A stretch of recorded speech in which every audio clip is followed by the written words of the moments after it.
అందరికీ ప్రభు అయిన యేసుక్రీస్తు నామములో వందనాలు శుభాలు తెలియజేసుకుంటున్నాను.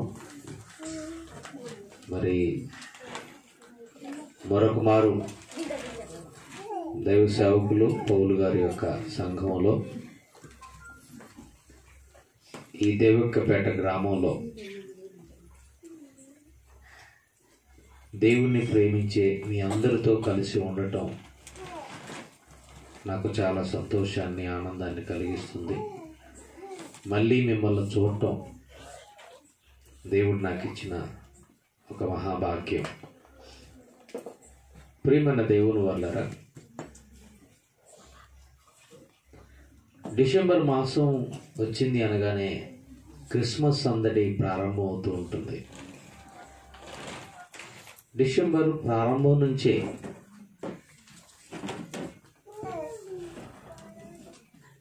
ఇంటిని విద్యుత్ దీపాలతో అలంకరించుకోవటం, ఇంటిపై స్టార్స్ని పెట్టడం,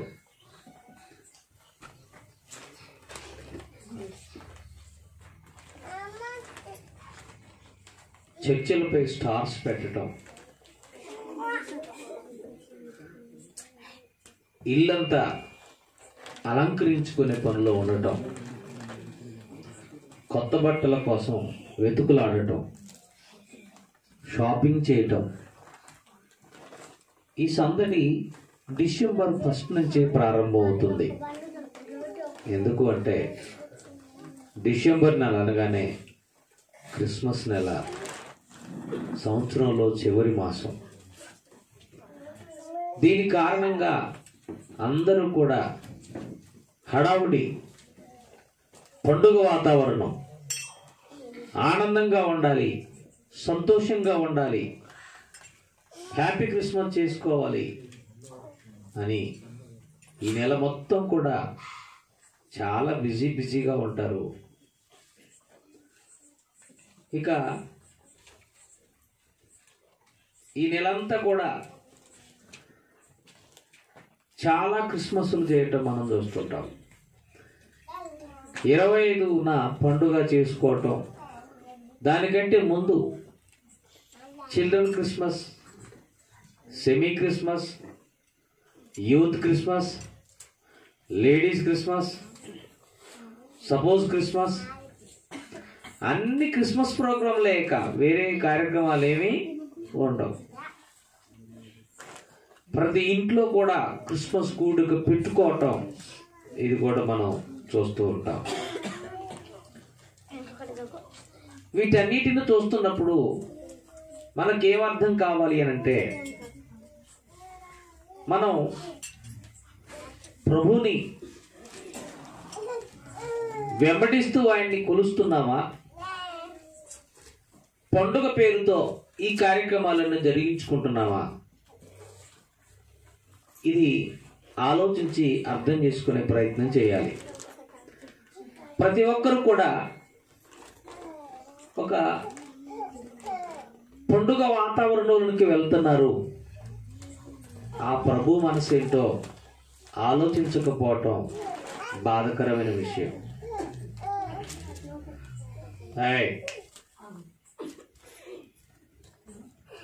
ప్రియమైన దేవుని వల్లరా, ఇంతకీ ఈ వాతావరణం ఎందుకు వచ్చింది, ఏంటి పరిస్థితి అని అంటే ఒకటే కారణం, యేసుక్రీస్తు పుట్టాడు. యేసుక్రీస్తు పుట్టాడు. ఇప్పుడు కొన్ని విచిత్రమైన విషయాలు మీకు నేను జ్ఞాపకం చేస్తాను.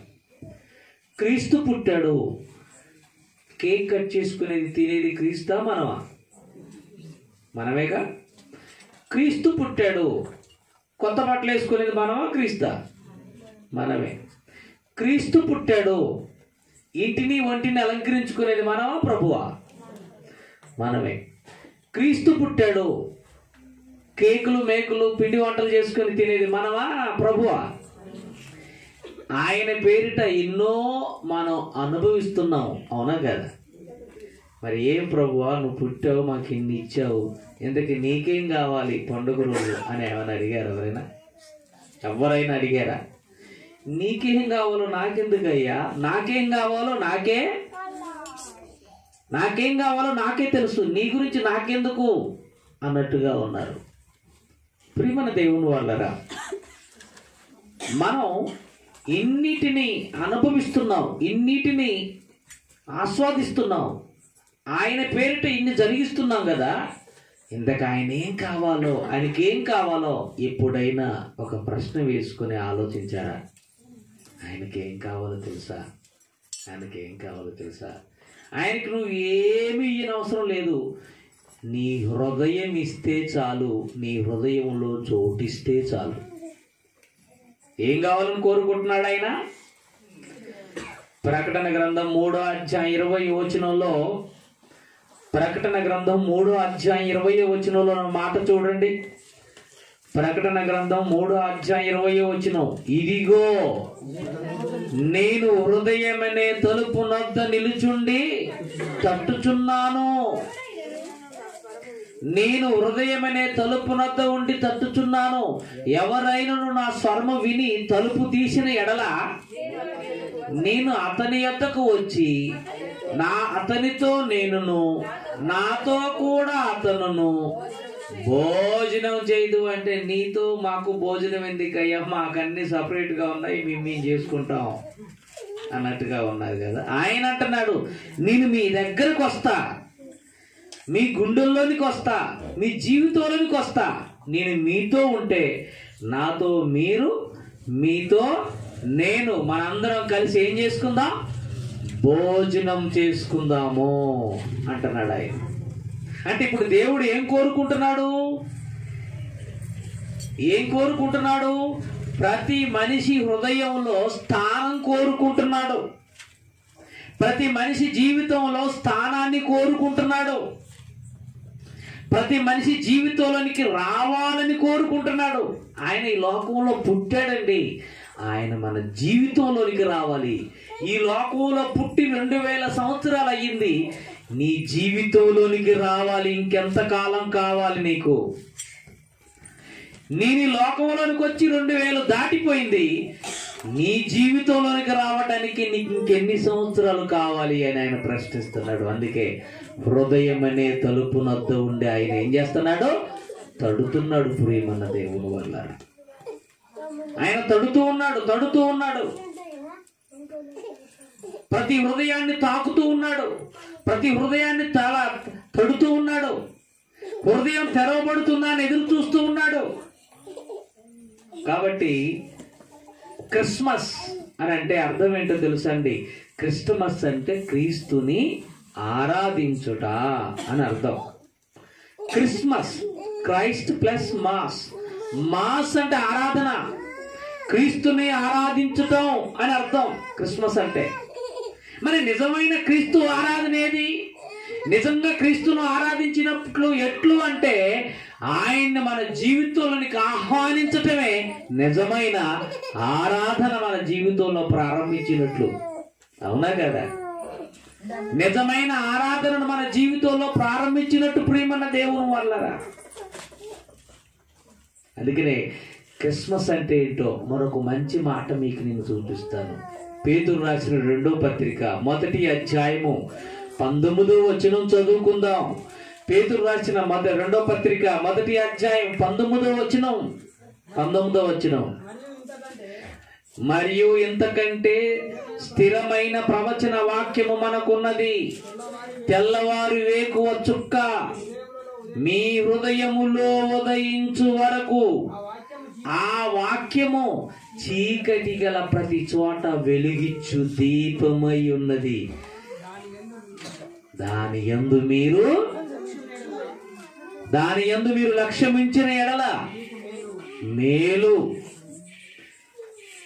మీ హృదయములో ఉదయించాలి అంటున్నాడు. చూడండి, నాడు పుట్టాడు ఆయన బెత్లెహేములో, నేడు పుట్టాలి ప్రతి ఒక్కరి గుండెల్లో. అలా పుట్టినప్పుడే నిజమైన క్రిస్మస్ వెలుగు మన జీవితంలో. క్రీస్తు లేకుండగా ఈరోజు ప్రపంచం అంతా పండుగ చేసుకుంటుంది. ఎలా చేసుకుంటుంది? క్రీస్తు లేకుండగా, వితౌట్ జీసస్ క్రైస్ట్. అంతా పండుగను ఆచరిస్తున్నారు, తియోహార్ ఆచరించేస్తున్నారు, అందరు పండుగ చేసుకుంటున్నారు. వితౌట్ జీసస్ క్రైస్ట్ కాదు, తప్పది.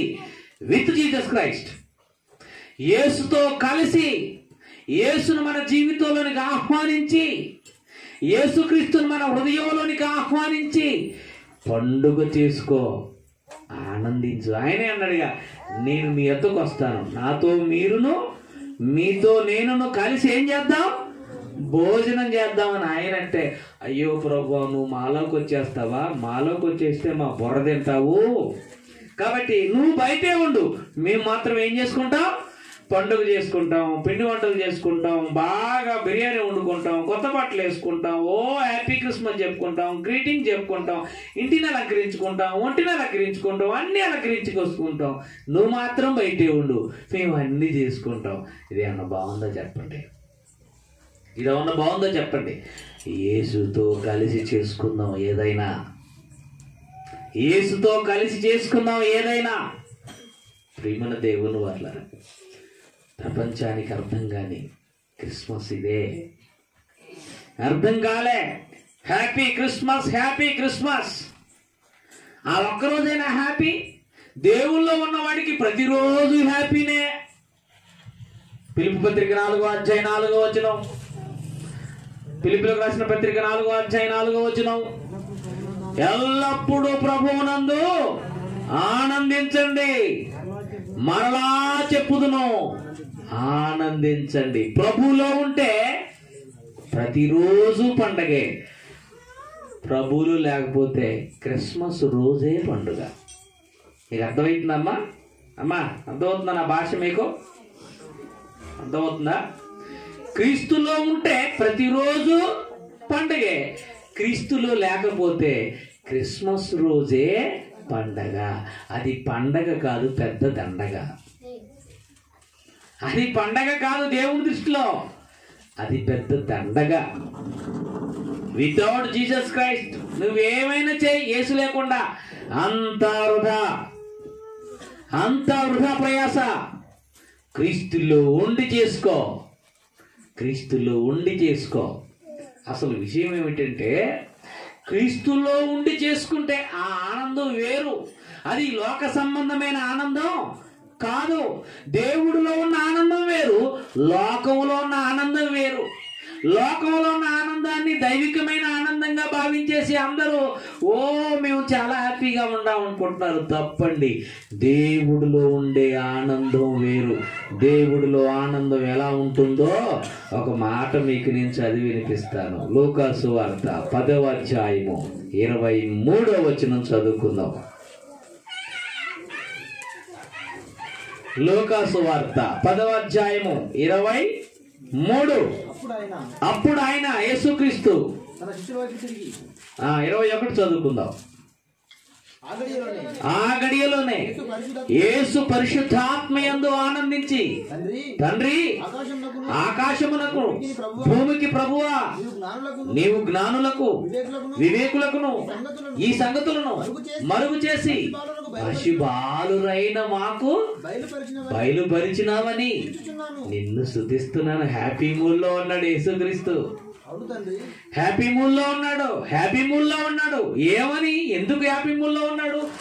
జ్ఞానులకు ఈ సంగతులు మరుగు చేశావు తండ్రి, వివేకులకు ఈ సంగతులు అర్థం కాలేదు నాయన. జ్ఞానులకు మరుగు చేశావు, వివేకులకు అర్థం కానికుండా చేశావు, పశుబాలురైన మాకు ఈ సంగతులు బయలుపరిచావు కదయ్యా, అందుకే తండ్రి నేను స్తుతిస్తున్నాను అన్నాడు. దేవుడు ఆనందం, పరిశుద్ధాత్మ యందలి ఆనందం, వాక్యములో ఉండే ఆనందం. దైవికమైన ఆనందం వేరు, లోక సంబంధమైన ఆనందం వేరు. లోక సంబంధమైన ఆనందాలే దైవికమైన ఆనందాలుగా ఆపాదించుకొని మెంటల్ సాటిస్ఫాక్షన్తో బతికేస్తున్నారండి. లోక సంబంధమైన ఆనందం అంటే ఏంటనుకుంటున్నారు? బాగా తింటారు, ఇది ఈ లోక సంబంధమైన ఆనందం. గట్టిగా తింటే అరగకపోతే అది కూడా సమస్యే. ఈ ఆనందం కాస్త కాసేపటికి అరగలేదు అనుకో ఏమైపోద్ది? ఆవిరైపోద్ది. బిర్రుగా తింటారు, కొత్త బట్టలు వేసుకుంటారు, బాగా నిద్రపోతారు, హ్యాపీ అని చెప్పుకుంటారు. మనకేమో హ్యాపీ, అక్కడ ఆయనకేమో బీపీ. నిజంగా అండి, దేవుడు బాధపడే రోజు అంటూ ఒకటి ఉందంటే, బాగా బాధపడిన రోజు ఉంటుందంటే అది ఏ రోజో తెలుసా అండి? క్రిస్మస్ రోజే అండి. ఎందుకంటే ఆ రోజు దేవుడిని పెద్దగా పట్టించుకునేవారు ఎవరు ఉండరేమో అనిపిస్తుంది నాకు. ఎందుకంటే అన్నీ ఆయన పేరిటే జరుగుతాయి. ప్రపంచం మొత్తంలో మద్యం అమ్మకాలట డిసెంబర్ 1 నుంచి జనవరి 1 వరకు ఈ 11 నెలలు తాగిన మద్యం అంతా ఈ ఒక్క నెలలోనే తాగుతారు. అంటే తాగే వాళ్ళు అంతా ఎవరు మరే మాట్లాడద్దు. ఏమండి, వింటున్నారా నా భాష? మీరు కొంచెం మైండ్ డైవర్ట్ అవుతుంది మీకు. జ్ఞాపకం పిల్లలు డిస్టర్బ్ చేస్తున్నారు. డిసెంబర్ నెలలో తాగినంత మద్యం అంటే డిసెంబర్ 1 నుంచి జనవరి 1 వరకు తాగినంత మద్యం, 11 నెలలు తాగినంత మద్యం ఈ 30 రోజుల్లో తాగేస్తారట. ఎందుకు తాగేదంత ఎవరు? ఎందుకంటే మరి హ్యాపీ చెప్పుకోవాలి కదండి. హ్యాపీ క్రిస్మస్ హ్యాపీ చెప్పుకోండి. దేవుడిలో ఉండి చెప్పుకోండి. దేవుళ్ళు లేకుండా అసలు నీకు అర్హతే లేదు హ్యాపీ అని చెప్పుకోవడానికి. ఆయన వచ్చింది ఈ లోకానికి. ఎందుకు? యేసుక్రీస్తు ఎందుకు వచ్చాడండి ఈ లోకానికి? నువ్వు చక్కగా పండుగ చేసుకొని ఆనందంగా ఉండమని చెప్పడానికి వచ్చాడు. ఆయన ఎందుకు వచ్చాడో తెలుసా? యేసుక్రీస్తు ఆయన పుట్టినరోజున కేక్ కట్ చేసుకుంటున్నావే, ఆయన పుట్టినరోజు అని చెప్పి కేక్ కట్ చేసుకుంటున్నావే, హ్యాపీ అని చెప్పుకుంటున్నావే. ఇంతకు ఆయన ఎందుకు వచ్చాడో ఎప్పుడైనా ఆలోచించావా? ఎందుకు వచ్చాడో మీకు ఒక మాట చూపిస్తాను నేను. యోహాను రాసిన మొదటి పత్రిక 3వ అధ్యాయము 5వ వచనము. యోహాను రాసిన మొదటి పత్రిక 3వ అధ్యాయము 5వ వచనము. పాపములను తీసివేయుటకు ఆయన ఈ లోకమందు ప్రత్యక్షమాయను. ఎందుకు వచ్చాడు ఆయన ఈ లోకానికి? పాపం తీయటానికి వచ్చాడు. పాపం తీసేవాళ్ళు ఎవరు లేరు ఈ లోకంలో? రోగం తీసే వాళ్ళు ఉన్నారు కానీ పాపం తీసేవారు ఎవరు లేరు. రోగం తీసేవాళ్ళు డాక్టర్లు చాలా మంది ఉన్నారు. పాపం తీయగలిగిన పరమ వైద్యుడు ఒకే ఒక్కడు, ఓన్లీ జీసస్ క్రైస్ట్. ఆయన ఒక్కడే పాపం తీయగలిగిన పరమ వైద్యుడు. పాపం తీయగలిగిన గొప్ప వైద్యుడు ఆయనే. పాపం తీయటానికే ఆయన ఈ లోకానికి ప్రత్యక్షమయ్యాడు. పాపం తీయటానికే ఆయన ప్రత్యక్షమైతే, ఆయన ప్రత్యక్షమైనటువంటి ఆ సమయాన్ని జ్ఞాపకం చేసుకుని పాపం చేస్తే ఇప్పుడు ఆయనకి ఏమనిపించాలో మీరు చెప్పండి. అమ్మా, ఏమనిపించాలో చెప్పండి. ఫుల్గా తాగి ఒక ఆయన చెప్తున్నాడు, హ్యాపీ క్రిస్మస్ బ్రదర్ అంటున్నాడు. ఏంటట? Happy Christmas brother. నీకు హ్యాపీగా ఉందేమో, తాగే వాళ్ళకండి కొన్ని వంకలు ఉంటాయండి. ఈరోజు ఎందుకు తాగేవంటే ఎవడు తెలుసా? బాధగా ఉండి తాగేంత అంటాడు. తెల్లారి అడిగామనుకోండి, ఈరోజు చాలా ఖుషిగా ఉన్నాడు అందుకే తాగిన అంటాడు. ఆ తెల్లారి అడిగామనుకోండి, ఎందుకు తాగామంటే ఈరోజు మా ఇంటికి అల్లుడు వచ్చాడండి, చుట్టాలు వచ్చాడండి అందుకే తాగాను అంటాడు. ఆ తెల్లారి అడిగామనుకోండి, మావాడు ఒకడు పోయాడండి అందుకే తాగాను అంటాడు. వీడికి వంక అంతే. ప్రతిరోజు డైలీ ఫుల్ బంకు పోయి రావాల్సిందే. పండగ అంటే మీకు తెలిసిన భాష చెప్పండి, నాకు తెలిసిన భాష చెప్తాను నేను. పండగ అంటే ఏంటి చెప్పండి? తినటం, తాగటం, అంతే. మా అంటే ఇంకొంచెం అంటే కొత్త బట్టలు వేసుకోండి. ఎంతకంటే పండుగ ఏమన్నా ఉందా? ఇంతకన్నా పండగ ఏమన్నా ఉందా? పండగ అంటే దేవుడిలో పండగ అంటే కృతజ్ఞతార్పణతో ఆయన సన్నిధికి రావాలి. కృతజ్ఞతార్పణతో రావాలి. ఈ సంవత్సరం అంతా దేవుడు నిన్ను కాపాడినందుకు, ఈ సంవత్సరం అంతా నీకు ఆరోగ్యం ఇచ్చినందుకు, ఈ సంవత్సరం అంతా నిన్ను చల్లగా చూసినందుకు, ఈ సంవత్సరం అంతా దేవుడు నిన్ను చల్లగా కాపాడినందుకు కృతజ్ఞత అర్పణలతో ఆయన సన్నిధికి వచ్చి నీ జీవితాన్ని నీవు ఇచ్చేది కాదు, నీ జీవితానికి అంకితం చేసుకొని మంచి నిర్ణయంతో, గుండె నిండా నిర్ణయంతో తీసుకుని ఇంటికి వెళ్ళిపోవాలి. కానీ మనిషి జీవితాలు ఎన్ని సంవత్సరాలు గడిచినా, ఎన్ని రోజులు గడిచినా, సంవత్సరాలు గాలికి పొట్టు చెదిరినట్టుగా వెళ్ళిపోతున్నా, కాలం అంతా గడిచిపోతున్నా మనిషి జీవితంలో మార్పు రావటం లేదు. ప్రియమైన దేవుని వల్ల మనిషి మారని మనిషిని కాపాడటానికే మనిషి జీవితంలో నరనరాలకు పాకుకుపోయిన పాపం అనే రోగాన్ని పరిష్కరించడానికే యేసుక్రీస్తు లోకాన్ని విడిచి లోకానికి నరవతారిగా వచ్చాడు.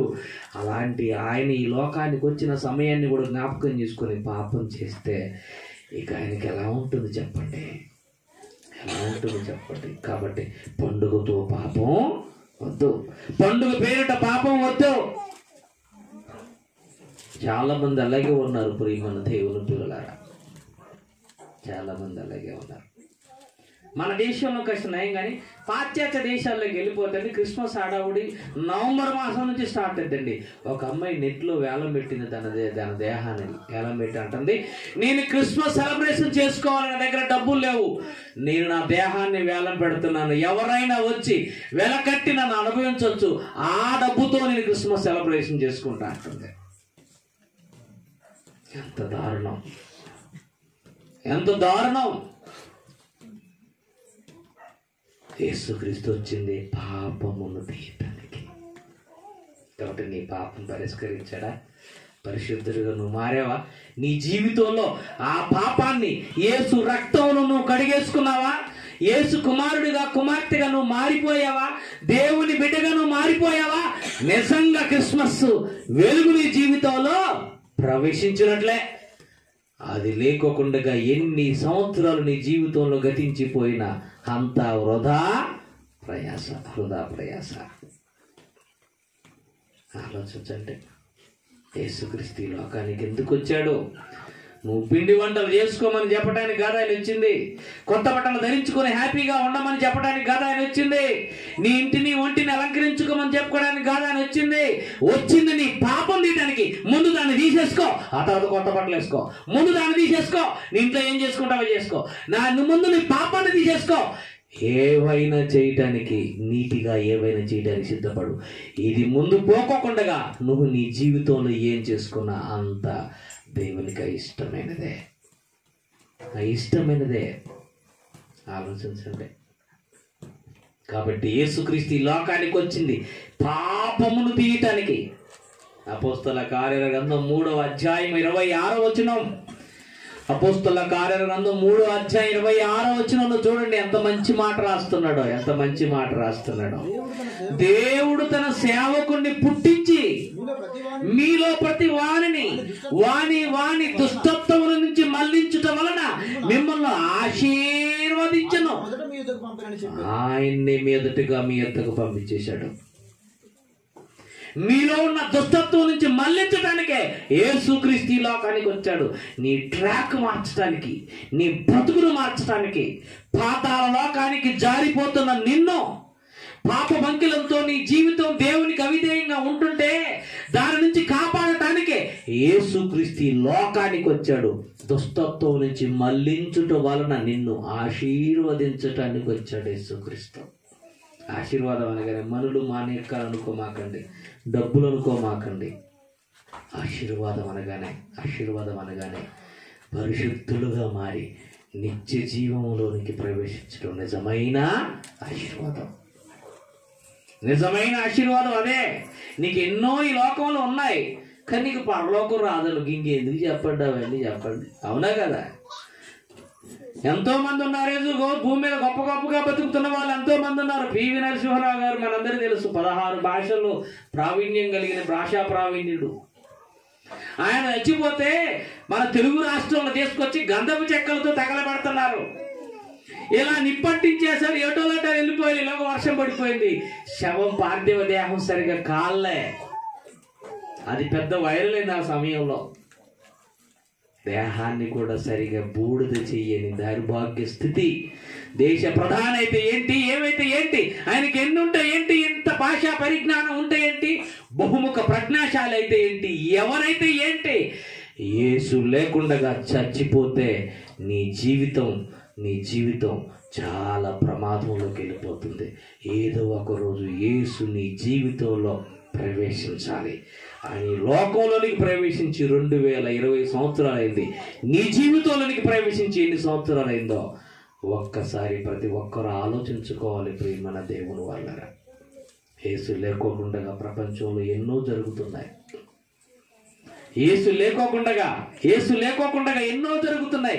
యేసు లేకుండా నువ్వు ఏ కార్యం చేసినా అంతా వేస్ట్. యేసుతో కలిసి కాబట్టి ప్రియమైన దేవుని వాళ్ళ ఆనందంగా ఉండండి. దేవుడు శాడిస్ట్ కాదండి. నువ్వు తింటేనో కొత్త బట్టలు వేసుకుంటేనో వీటిని చూసి వారవలేని వాడు కాదండి.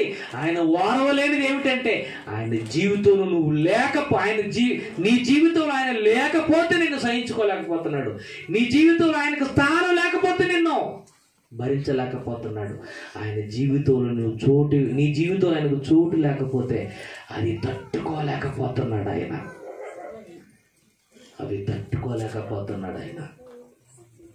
ఆలోచించండి. కాబట్టి ప్రియులారా, యేసుతో కలిసి పండుగ చేసుకోవచ్చు. ఎవరితో, ఎలా చూస్తారా బైబిల్లో? కొరింథీయులకు రాసిన మొదటి పత్రిక 5వ అధ్యాయము 8వ వచనము. కొరింథీయులకు రాసిన మొదటి పత్రిక 5వ అధ్యాయము 8వ వచనం చదవండి. ఏమండి, ఎంత మంచి మాట చూడండి. కనుక పాతదైన పులిపిండితోనైనను దుర్మార్గతయు దుష్టత్వమునను పులిపిండితోనైనను కాకుండా నిష్కపాట్యమును సత్యమునను పులియని రొట్టెలతో పండుగను ఆచరించెదము అంటున్నాడు. చూడండి, పాత నిబంధనలో సందర్భాన్ని జ్ఞాపకం చేస్తూ పులియని రొట్టెల పండుగ ఆచరించారు వారు. ఆ పులిసినది ఏంటో తెలుసా? పులిసిన దానికి అర్థం ఏంటో తెలుసా? పులిసినదంటే దుష్టత్వం, పులియనదంటే సత్యమైనది. కొత్త నిబంధనలు ఎంత చక్కని అర్థం చెప్పాడండి. సత్యముతో నిష్కాపాఠ్యముతో పండుగను ఆచరిద్దాం. చేసుకో, సత్యముతో చేసుకో, నిష్కాపాఠ్యంతో చేసుకో, దుష్టత్వంతో కాదు, పురుషుల దానితో కాదు. ఈరోజు జరుగుతుంది. అదే దేవుడికి నచ్చటం లేదండి ప్రపంచంలో. అమ్మ, అందరు ఇక్కడే ఉన్నారా? అయ్యగారు పండుగ చేసుకోవద్దని వాయించేస్తున్నాడు అనుకుంటున్నారా? అయ్యగారు పండగ లేదు, దండగ లేదని ఆయిస్తున్నాడు మమ్మల్ని అనుకుంటున్నారా? జాగ్రత్తగా వినండి పిల్లలు, మీరు డిస్టర్బ్ చేస్తున్నారు బాగా. నాన్న కూర్చో. ప్రియమైన దేవుని వాళ్ళ ఏమండి, యేసు ప్రభు పుట్టాడని ఒక నాటికేస్తున్నారు అనుకోండి, ఎలా ఉంటుంది చెప్పండి? ఎంత సందడిగా ఉంటుందండి మనకి. యేసు ప్రభు పుట్టాడని ఒక నాటికేస్తున్నారు అనుకోండి, ఎంత సందడిగా ఉంటుంది చెప్పండి. అందులో మరియమ్మ ప్రసవ వేదన పడుతుంటే ఏ ఇంటికి వెళ్ళినా, ఏ తలుపు కొట్టినా ద్వారాలు తెరవకోకుండా వారు వద్దు, మా ఇంటికి రావద్దు అని అంటుంటే అప్పుడు మన మనసు అంతా కలిసి వేస్తుంటది కదండి. ఆ సన్నివేశం చూస్తుంటే, అదే సన్నివేశం చూస్తుంటే మనసంతా కలిసి వేస్తుంటది. ఓది మరియమ్మ గారిని ప్రసవ వేదనతో బాధపడుతుంటే ఇంట్లో రాని అందుకే నీకు అంత బాధేసిందే. యేసు ఈ లోకానికి వచ్చి 2020 సంవత్సరాలను నీ జీవితంలో రాకపోతే ఆయనకి ఎంత బాధ ఉంటది? ఏ రోజైనా ఆలోచించావా? ఆయనకి ఎంత బాధ ఉంటది? వెలుగై ఉన్నాడు ఆయన. ఆ వెలుగైనటువంటి యేసుక్రీస్తు చీకటిలో ప్రకాశిస్తూనే ఉన్నాడు. 2020 సంవత్సరాలుగా వెలుగు ప్రకాశిస్తూనే ఉంది. వెలుగు ప్రకాశిస్తూనే ఉంది. ప్రతి హృదయం దగ్గరికి వెళ్ళిపోతుంది. కానీ వారి హృదయంలో దేవుడికి చోటు లేదు. మనిషి జీవితంలో దేవుడికి చోటు లేనంత కాలం దుష్టత్వంలో ఉన్నట్లే. మనిషి జీవితంలో దేవుడికి స్థానం లేనంత కాలం దుష్టత్వంలో ఉన్నట్టే. అలాంటి వారు ఏం చేసుకున్నా అది దేవునికి అయిష్టమైనది అవుతుందండి. క్రీస్తుతో కలిసి సత్యముతో నిష్కాపాఠ్యముతో పులియని రొట్టెల పండుగను ఆచరించేద్దాము అంటున్నాడు పౌలు. ఎంత మంచి మాట చెప్పాడండి. సంతోషించండి, ఆనందించండి. అది యేసుతో కలిసి. యేసు లేకోకుండా అది పండగ అనదు, దండగా వేస్ట్ అంతా. యేసుతో కలిసి చేసుకుందాం. యేసుతో కలిసి నీ జీవితంలోనికి యేసును ఆహ్వానించాలి. వాడు సింహాసనం వేశాడు, వాడు సింహాసనం అక్కడేశాడు. ఎక్కడేశాడు తెలుసా? మన గుండెలపై వేశాడు సింహాసనం. వాడు ఎప్పుడో మన జీవితాన్ని అధిష్ఠించేశాడు. వాడే గృహ అధినేత. మన ఆలయంలో వచ్చి కూర్చున్నాడు. దేవుని ఆలయంలో తిష్ట వేశాడు వాడట. చూడండి ఒకసారి ప్రకటన గ్రంథం 3వ అధ్యాయము. ఏమండి? ప్రకటన గ్రంథం 2:12 ఒకసారి చదవండి. 11 కానీ 12 కానీ ఒకసారి. ఉన్న సంఘమునకు సంఘపు దూతకు ఇలాగ రాయము, వాడైన రెండంచులు గల ఖడ్గము గలవాడు చెప్పు సంగతులు ఏమనగా సాతాను సింహాసనమున్న చోట నీవు కాపురమున్నావని. అది సంగతి. వాడు సింహాసనం వేసిన చోటే మనం కాపురం చేస్తున్నాం. వాడు తిష్ట వేశాడు, ఈ లోకాన్ని ఆవరించాడు, ఈ లోకాన్ని తన హస్తగతం చేసుకున్నాడు, తన స్వాధీనంలో పెట్టుకున్నాడు. వాడు సింహాసనం వేసిన స్థానంలోనే మనం ఉన్నాం. ప్రతి హృదయం మీద ఆసీనుడైన వాడు వాడే. ప్రతి హృదయ కోవిల వాడే. ప్రతి హృదయాన్ని ఆక్యుపై చేసింది వాడే. ప్రతి హృదయాన్ని చీకటి అంధకారం చేసింది వాడే. ప్రతి జీవితాన్ని తన హస్తగతం చేసుకున్నవాడు వాడే. వాడు సింహాసనం ఇక్కడే వేశాడు. అందుకే యేసు ఈ లోకానికి వచ్చాడు.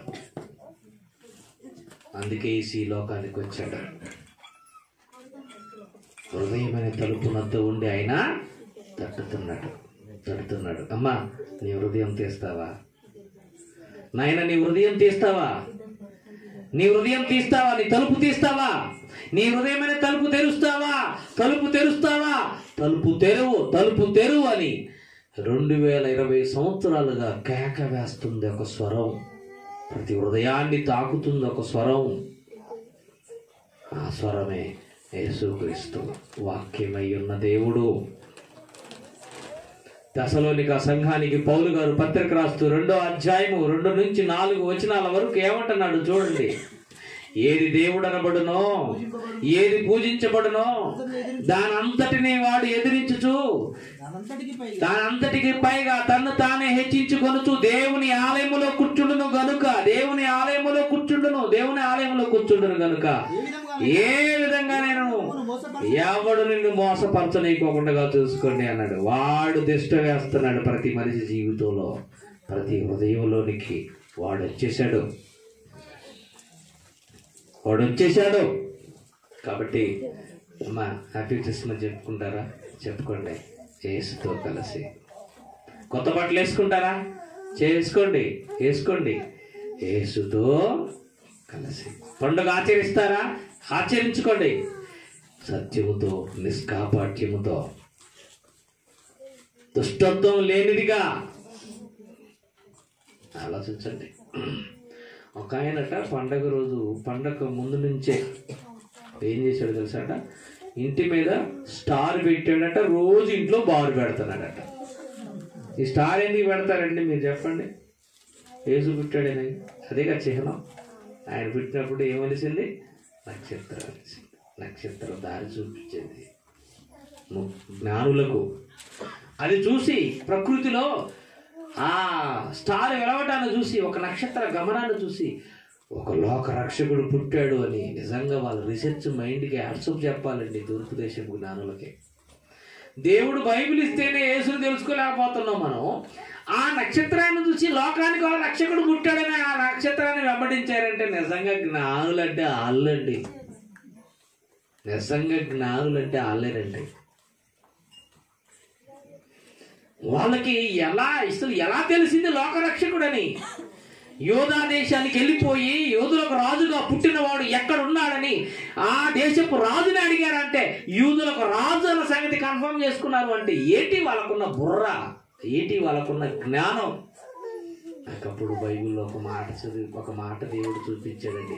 వాళ్ళకంత జ్ఞానం ఎక్కడిది అంటే బైబిల్లో కీర్తన 19వ అధ్యాయం 1-2 వచనాల్లో ఉన్న మాటలే అందుకు దర్శనం. 1-2 వచనాల్లో ఏం రాయబడింది చూడండి. ఆకాశములు దేవుడి మహిమను వివరించుచున్నవి, అంతరిక్షము ఆయన చేతి పనిని ప్రచురించుచున్నది. పగటికి పగలు బోధ చేస్తుంది, రాత్రికి రాత్రి. అది సంగతి. ప్రకృతి అంతా బోధ చేస్తుందన్న సంగతి వాళ్ళకి పసిగట్టారు. మనకి ఈ బోధ, ప్రకృతి బోధ అర్థం ఇదే అర్థం కావట్లేదు. అమ్మా వింటున్నారా? కార్తీక దీపం సీరియల్ అయిపోయిందా? ఈ లాక్డౌన్ టైంలో నేను ఒకళ్ళ ఇంటికి ప్రార్థనకి వెళితే ఒక ఆవిడ అంటుంది, అయ్యగారు ఇప్పుడే వచ్చారు ఆ సీరియల్ టైంకే అన్నదండి. ఏం సీరియల్ అమ్మా అన్నాను. కార్తీక దీపం అయ్యగారు అన్న. అమ్మా నీ దీపం ఆరిపోకుండా చూసుకోమ్మా, ఆ దీపం సంగతి నీకెందుకమ్మా. మళ్ళీ వారం తర్వాత వెళ్ళిపోయాను, అదే టైంకి వెళ్ళాను. ఏం మాట్లాడాలా, ఏటమ్మా సీరియల్ దాట్లేదంటే, ఆ టీవీ సచ్చినోడు అయ్యా మళ్ళీ మొదటి నుంచి చేస్తాడయ్యా, ఎపిసోడ్ అంతా. అంటే ఏంటంటే లాక్డౌన్ టైంలో షూటింగ్ అయిపోయింది, మరి ఏం చేస్తాడు వాడు, మొదటి నుంచి చేస్తున్నాడు. ఇక షూటింగ్ లేదు, కరోనా వచ్చింది, అన్ని బంద్ అయిపోయాయి. టీవీ సీరియల్ అంటే ఎంత శ్రద్ధ అమ్మా నీకు. ఏమండి ఆదివారం మా సేవకులందరూ ప్రార్థన పెడతారు, మైక్లో ప్రార్థన ఆరాధన ప్రారంభమైంది. అమ్మల దేవుని బిడ్డలారా త్వరగా ఆరాధనకి రండి అని అంటే రారు. కానీ కరెక్ట్ టీవీ అక్కడ కూర్చుంటారండి, కరెక్ట్ కూర్చుంటారండి. ఒక ఆవిడ అంటుంది, భర్త అంటుంది, ఏమండి సీరియల్కి ముందు పెట్టమన్నా పెడతా, వెనకాల పెట్టమన్నా పెడతా, భోజనం తర్వాత మధ్యలో డిస్టర్బ్ చేస్తే మాత్రం మేము ఊరుకున్నాం. మంచి మూడ్లో ఉంటాం మేము, అందులో అక్కడ మధ్యలో మాత్రం నన్ను డిస్టర్బ్ చేయొద్దు అని చెప్పేసి చెప్తుందంటే ఏమి పిచ్చండి. అందుకేంటి ఒక ఆయన అంటున్నాడంటే, అమ్మ నేను కాదు, ఒక ఆయన అన్నది నేను చెప్తున్నాను, ఆడవాళ్ళకు ఉంటే చీరలు పిచ్చి అని ఉంటుందట, లేదంటే సీరియల్ పిచ్చి అని ఉంటుందట. చీరల పిచ్చి అని ఉంటుందట, సీరియల్ పిచ్చి అని ఉంటుందట. ఏమంటే భర్తతో గొడవ పెట్టేటప్పుడు ఆడవాళ్ళు చూడండి ఎలా ఉంటారో, నీ మొఖానికి ఎక్కడ చీరలు కొనిచ్చిరా, నీ మొఖానికి ఒక్క చీర ఒక్కటి ఎప్పుడో పండగ కొనిచ్చావు అంతే. చీరల పిచ్చి మామూలు ఉంటుందండి, లేదంటే చీరల పిచ్చి మస్తుగా ఉంటుందండి. దేవుడి పిచ్చి లేదు. దేవుడు అంటే పిచ్చిగా, నేను ఒక విషయం చెప్తాను మీరు ఏనండి, దేవుడిని పిచ్చిగా ఎవరు ప్రేమిస్తారో వారికి దేవుడు అర్థమవుతాడు. నువ్వు పిచ్చిగా ఆయన ప్రేమించకపోతే నీకు అర్థం కాదు. దేవుడు అంటే పిచ్చి పట్టాలి అన్నట్టే, అంతగా ప్రేమించాలి. అన్నిటికంటే ఆయన అన్నాడు, నువ్వు అన్నిటికంటే నన్నే ఎక్కువ ప్రేమించాలి అన్నాడు. లేదు ప్రభువా, అన్నీ ఎక్కువ ప్రేమిస్తావు, నేను కొద్దిగా ప్రేమిస్తా ప్రభు, కొద్దిగా. కాబట్టి ప్రియమైన దేవుని వల్ల దేవుడు లోకమును ఎంతో ప్రేమించెను అని రాశాడు. ఎంతో ఎంతో ఎంతో. ఆ ప్రేమలో ఏమి దాగి ఉందో తెలుసా? యోహాను రాసిన మొదటి పత్రిక 4వ అధ్యాయము. యోహాను రాసిన మొదటి పత్రిక 4వ అధ్యాయము. యోహాను రాసిన మొదటి పత్రిక 4వ అధ్యాయము 8వ వచనం. దేవుడు ప్రేమ స్వరూపి, ప్రేమ లేనివాడు దేవుని ఎరగడు. మనం ఆయన ద్వారా జీవించినట్లు దేవుడు తన అద్వితీయ కుమారుణ్ణి లోకమునకు పంపెను. దీని వలన దేవుడు, అప్ప ఈ మాట అండర్లైన్ చేసుకోవాలి, దీని వలన దేవుడు మన యందుంచిన ప్రేమ ప్రత్యక్షమాయెను. This is true love. ఇది నిజమైన ప్రేమ. దేవుడు మనల్ని ప్రేమించాడని చెప్పడానికి సాక్ష్యం ఏంటట? ఈ లోకానికి తన ప్రియ కుమారుణ్ణి పంపించటం. What a wonderful Bible, what a wonderful God's love. దేవుడి ప్రేమ ఎంత గొప్పది. నిన్ను ప్రేమించాడు కనుకనే నిన్ను దూరం చేసుకోవటం ఇష్టం లేకే ఆయన కుమారుణ్ణి, తన పక్కనే ఉన్న తన కుమారుణ్ణి లోకానికి పంపించాడు. ఇందులో ఏముందంటున్నాడు? ఇందులో దేవుని ప్రేమ. బా ఎంత మంచి మాట. మరి దేవుడు అంత ప్రేమిస్తే మరి నీ ప్రేమ ఏది? నీ ప్రేమ ఏది? దేవుడిపై నీ ప్రేమ, నువ్వు చూపించే ప్రేమ ఏది? దేవుడి సన్నిధిలో కరెక్ట్గా 3 గంటలు శ్రద్ధ కలిగి కూర్చోలేవు. నీవు దేవుణ్ణి ప్రేమిస్తున్నావు అన్నది నిజమంటారా చెప్పండి. కరెక్ట్గా శ్రద్ధ కలిగి మనసు పెట్టి మనసంతా కేంద్రీకరిస్తూ ఆయన మీదనే దృష్టి ఉంచి 3 గంటలు ఆయన చెంత కూర్చోలేని స్థితిలో ఈరోజు దేవుని పిల్లలు ఉండటం విచారకరమే. దేవుణ్ణి ప్రేమిస్తున్నామంటే నమ్మేస్తాడు ఆయన? పాడబడతారు కదా, ప్రేమించేదా, బా ఎంత గొప్పగా పాడతారో పాడబట్టే కదా, అధికముగా అని ఇక ఎత్తుతారండి. నువ్వు ప్రేమిస్తున్నావా, నీకు రేషన్ కట్ అంటే ఎత్తుతారండి. ఏదో పాడానంతే. రేపు బీజేపీ ప్రభుత్వం వస్తే మనకు ఉంటుంది. వాళ్ళు అలాగే దానికోసం చూస్తున్నారు వాళ్ళు. నీకు అది కట్టు ఇది కట్టు అంటే నిజంగా దేవుణ్ణి ప్రేమించే వారెవరో తేలిపోవాలంటే బీజేపీ ప్రభుత్వం ఇలాగే ఉండాలి. దేవుడు కూడా అదే చూస్తున్నాడు. నన్ను ఎవరు ప్రేమిస్తున్నారో తెలుసుకుంటా నేను. 10 సంవత్సరాలు క్రిస్మస్ చేస్తే నాకు పిల్లలు కారాల్లో చూస్తా ఎవరు ఒరిజినల్ ఎవరు డూప్లికేట్ అని తెలిపోవాలంటే నేను ఆ పని చెయ్యను. ఆ పని చేసే దుష్టుడు ఒకడు అన్నాడు. పో అనుమతిస్తున్నాను. వస్తాడు, కదిలిస్తాడు. ఒరిజినల్స్ బయటపడతాయి, డూప్లికేట్లు జారిపోతాయి. నిజంగా ఆ పరిస్థితి మనకు రాలేదండి. మంచిగా ఆయన దగ్గర కూర్చొని నేర్చుకునే అవకాశం మనకు దేవుడు ఇచ్చాడు. ఆయన స్వాస్థ్యముగా మారే అవకాశం ఇచ్చాడు. ఆయనతో కలిసి జీవించే అవకాశం ఇస్తున్నాడు. ఆయనతో ఎదిగే అవకాశం ఇచ్చాడు. ఆయనతో ముందుకు సాగే అవకాశం ఇచ్చాడు. ఇక పరీక్షా కాలం ప్రారంభం కాబోతుంది. జాగ్రత్త జాగ్రత్త జాగ్రత్త. కాబట్టి దేవుడు మనల్ని ఎంత ప్రేమించాడట, తన కుమారుని లోకానికి రప్పించి ఎంతగా ప్రేమించాడు. ఇంకటండి అద్భుతమైన మాట అండి, నాకు బైబిల్లో బాగా నచ్చిన మాట అండి. కింది మాటల్లో చదివితే మనము ఆయన్ని ప్రేమించితిమని కాదు, మననే మొదటగా ప్రేమించాడు. ఫస్ట్ లవ్ దేవుడిదే. మన విషయంలో ఫస్ట్ లవ్ దేవుడిదే, తొలి ప్రేమ ఆయనదే. నువ్వంటే ఆయనకి చాలా ఇష్టం తెలుసా. నువ్వంటే ఆయనకి దేవుడికి చాలా ఇష్టం. దేవుడికి చాలా ఇష్టం నువ్వంటే ఆయనకి. నువ్వేమో ఆయన నిన్ను ప్రేమిస్తున్నాడు, నువ్వేమో లోకాన్ని ప్రేమిస్తున్నావు. ఇది ఎట్లుంటుందంటే ట్రయాంగిల్ లవ్ స్టోరీ అంటారు. కొన్ని సినిమాలు మీరు చూసే ఉంటారు కదా. సినిమాల నుంచి మనకెందుకు ఉండదు, మస్తుగా ఉంటుంది. ఒక సినిమాలో ఒక హీరో ఒక అమ్మాయిని ప్రేమిస్తాడు, ఆ అమ్మాయి ఇంకొకరిని ప్రేమిస్తుంది, ఆడు ఇంకొకరిని ప్రేమిస్తాడు. ఇప్పుడు దేవుడి పరిస్థితి కూడా అదే.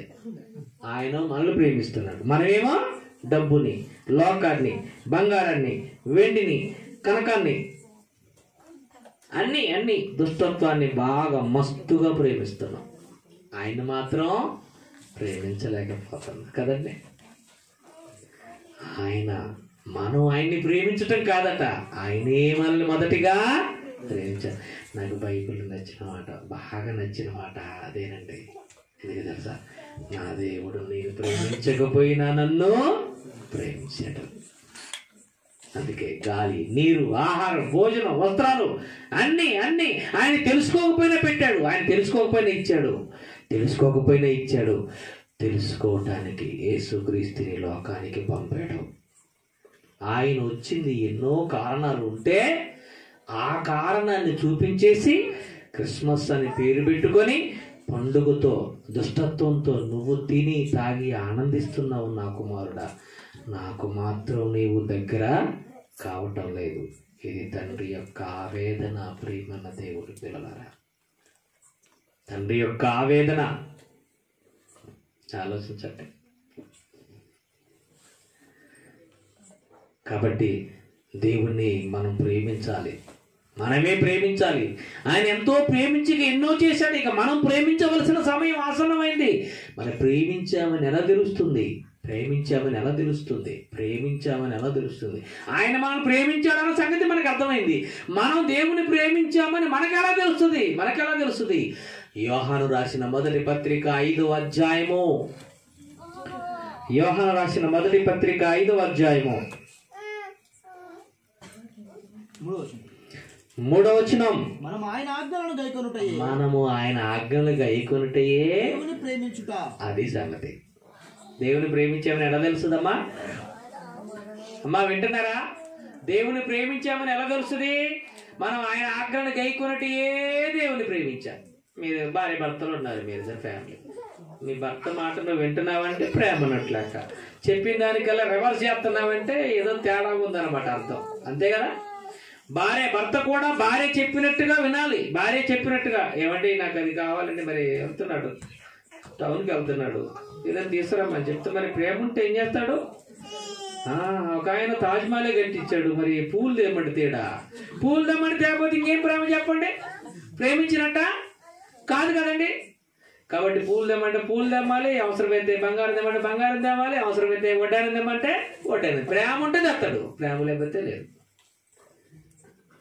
అవునా? ఉండి డబ్బుండి తేట్లేదంటే ప్రేమ లేనట్టు, లేక తేలేదంటే అది వేరే విషయం. అవునా కదా? కొంతమందికి ఉండవు, మరి వడ్డాను వాడు గుర్తుకుంటుంది. ఇది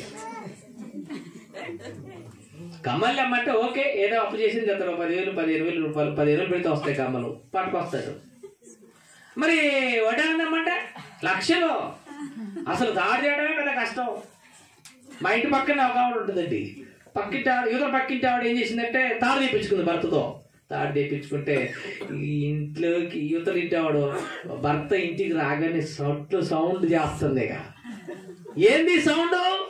తేడా వచ్చేస్తుంది. ఏంటమ్మాయి గరం గరాగా ఉన్నామంటే, నా బతుకు గరాంగా ఉన్నా, ఇంకా ఒక అది లేదు ఇది లేదు, నా సుఖం లేదు సంతోషం లేదు, ఏంది అని ఏంటి అంటే నీ బాధ ఏంటి అంటే ఏం లే అని అంటుంది. అసలు విషయం ఏంటి?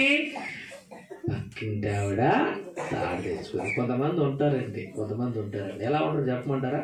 కరెంటు పోయింది అనుకోండి, ఇంట్లో కరెంటు పోయి అన్ని ఇళ్ళలో కరెంటు ఉండి మన ఇంట్లో పోతే మనం తెగ కంగారు పడతామండి.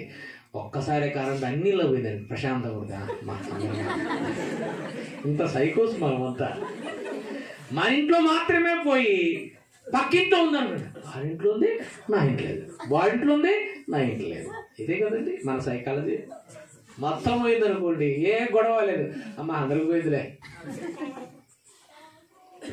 ఒక ఆవిడ కొడుకు చచ్చిపోతే, నా కొడుకే దొరికేరా దేవుడు, ఎంతమంది పక్కింటి వాళ్ళు ఆడు కొడుకు నాన్న తీసుకెళ్తే నా కొడుకే దొరికిండారా దేవుడు, మాయదారి దేవుడా నువ్వెక్కడున్నావురా, ఎంతమంది దేవుడు ఉన్నారు, ఏం చేస్తున్నారా, నా కొడుకు తీసుకెళ్ళారు. ఎలాంటి వాడేటంటే అవతల వాడుకుండి తనకు లేకపోతే వారవలేడండి కదండి. అంతా ఒకే తీరుగా ఉండాలి. ఇది మనిషి యొక్క సైకాలజీ. ప్రియమైన దేవుని వాళ్ళరా, ఈ మాటలు మీకు ఎందుకు చెప్తున్నానంటే దేవుణ్ణి ప్రేమించాలి. దేవుడు మనల్ని ప్రేమించాడు కనుకనే ఈరోజు ఆయన పేరు మీద సెమీ క్రిస్మస్ చేస్తున్నారు, ఆయన పేరు మీద క్రిస్మస్ చేస్తున్నారు, ఆయన పేరు మీద ఎన్నో చేస్తున్నారు. ఆయన మనల్ని ప్రేమించాడు కనుక ఈ లోకానికి వచ్చాడు కనుక ఆయన లోకానికి వచ్చాడని జ్ఞాపకం చేసుకొని ఎన్నో జరిగిస్తున్నాం. ప్రియమైన దేవుని పిల్లలారా, మనం దేవునికి నచ్చినట్టుగా మారకపోతే మాత్రం సహించుకోలేడు. ఒకవేళ మారావా, ఓకే సంతోషం, హ్యాపీ చెప్పుకో, సంతోషంగా ఉండు. ఆ రోజు మంచి పిండి వంటలు చేసుకో, నువ్వు మీ ఆయనకి తినిపి, ఆయన నీకు తినిపిస్తాడు, హ్యాపీగా ఉండాలి దేవుళ్ళో. అలా కాకోకుండా ఇంట్లో బారు, ఇంటి మీద స్టారు, ఆ తర్వాత ఇంట్లో వారు. అంతే కదా. పండగ రోజు ముందు ఏం పెట్టాడట? ఇంటి మీద స్టార్ పెట్టాడట, గొప్ప క్రైస్తవ కుటుంబం నాది అని. ఇంట్లో ఏం పెట్టాడు? వారు పెడితే అప్పుడు అలా ఏంటండి దరిద్రం, పండగ 2 రోజులు ఉంది, ఏంటి దరిద్రం, హ్యాపీ క్రిస్మసే. ఇదా హ్యాపీ క్రిస్మస్ అయితే ఇది హ్యాపీ క్రిస్మస్ కాదయ్యా, దేవుడికి బీపీ క్రిస్మస్ అయ్యా, అవునా కదా. కాబట్టి ఏ రకంగా పండుగ ఆచరించాలని చెప్పాడు కొరింథీయులకు రాసిన మొదటి పత్రిక 5:8 ఎలా చేసుకోమని చెప్పాడు?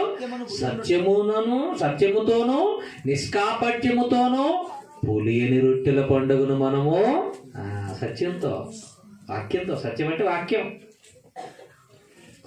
వాక్యం, నిష్కాపటం అంటే యథార్థమైన హృదయంతో, వాక్యం కలిగిన హృదయంతో పండుగను యథార్థంగా ఆచరించని చెప్పాడు. కాబట్టి ప్రియమున్న దేవుని పిల్లలారా, ప్రియమైన దేవుని పిల్లలారా, మనమంతా దేవుని పిల్లలు, దేవుడికి నచ్చినట్టుగా మనందరం మారిపోవాలి.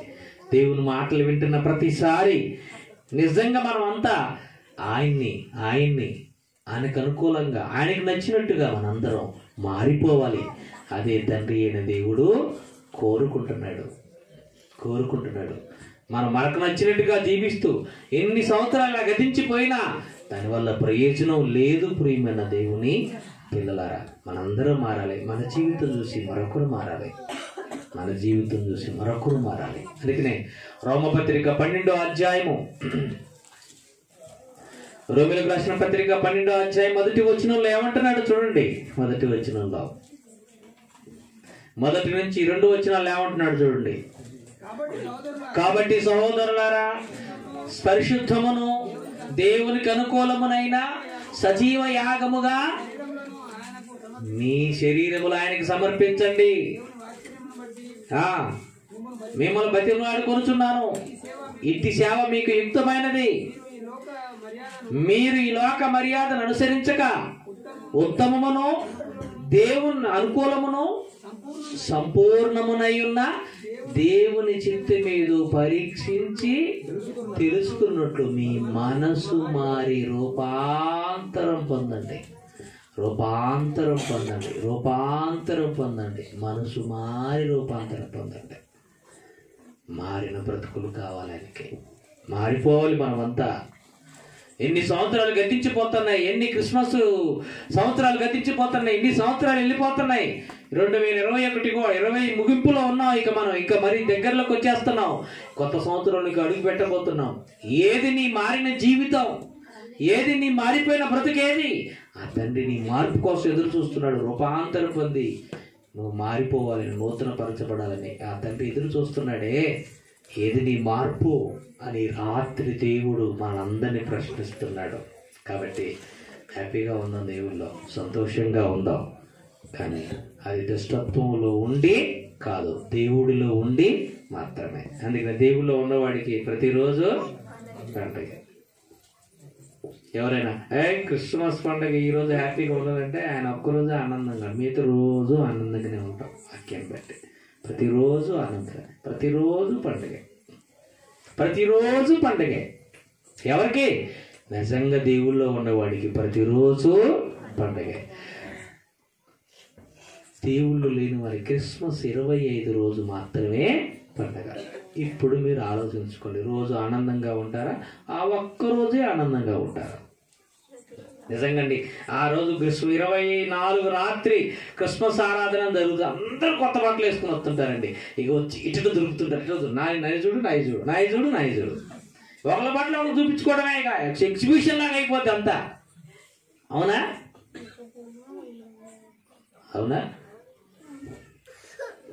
ఆ రోజు కూడా నిజంగా ఆ రోజు అయినా కనీసం నువ్వు కొనుక్కున్న 1500 రూపాయల చీర, ఆ 1000 రూపాయల చీర, 500 రూపాయల చీరతో ఏదైనా ఒక పేదవాడికి ఒక 500 రూపాయలు పెట్టి కొన్ని తీసుకెళ్ళేసి వాడికి ఒక షర్టరో, వాడికి ఒక గ్రగ్గో, లేకపోతే వాడికి ఒక డ్రెస్సో ఇచ్చి యేసు ప్రభు నీ కోసం లోకంలో పుట్టాడని ఒక మాట చెప్పిరా, అది దేవుడికి ఆనందం.